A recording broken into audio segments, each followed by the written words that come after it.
بسم الله الرحمن الرحيم مقعي هو سعيد إبراهيم دول ما صدق وحلا إلى هذا دقر عاشق وحكاها الله يسا المير ولا طوري ولا بدي سكر عليه بطورين الدوح كطورين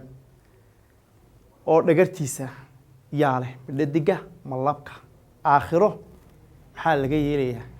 وسؤال علوسه أي ما صدني كهالله يسا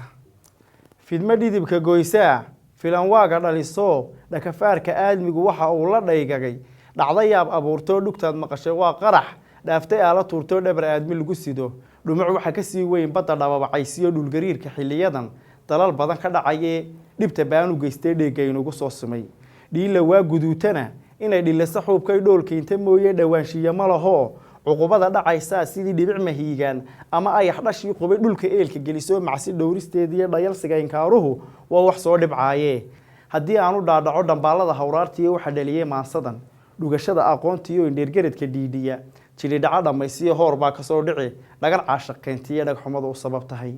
waana sabi dhalaanoo dhibanoo insaanoo dhashii hooya dihaatay marna dhumuqday aabbaah dhadig iyo lab kulantida xinjirtii dhexdooda ah dheecaankii jidhkooda ah dheef adoon la siiyay dhudii ugu sareysaya dhaqan horumarkiisa bulshada ayaheeda dhaadashana makhluuqa ah aadmigan dhamayskee ku dhuliimay adduunyadan makas dhaayaheedii wax dhukani abaar moog isna ilaa dhismii hore uurka hooyo lagu dhigay aan dhaawac mooyee loo dhitaynin naxariis ilmadiisu dhiig tahay dhuumashana ku noolaa sida gari dhirbaaxada dhufashada haraatida sidkiisoon dhamays noqon dhaqsayo ugu soo riday dhabaha laqmareeniyo dhirtayo uga weheeldhigay dhoosha aygayo huray dhagaxbaa ku yaalay gacantee ku dhufatay naxariis ka dheer tahay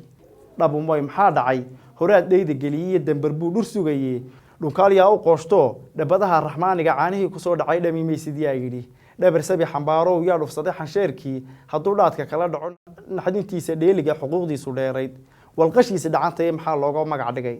ruuxna dhuuxyadiisii nafka dheegan xididada ciirsila intuu dhigay kama sibiq dhaqaaqine waa maxay dhaleecada kalifaada dhalisay dhadhabka iyo jeclaysiga waalid dhuunta gelin jiray dhaleecada ka rabi jiray sahalka uga dheelmaday dhalintuna rag iyo dumar asalaalaqtuma tee dhadig iyo laboodkii iyo maa dhaliisha leh dhagar caashaqyaa galay dhagxumana waa aabbaah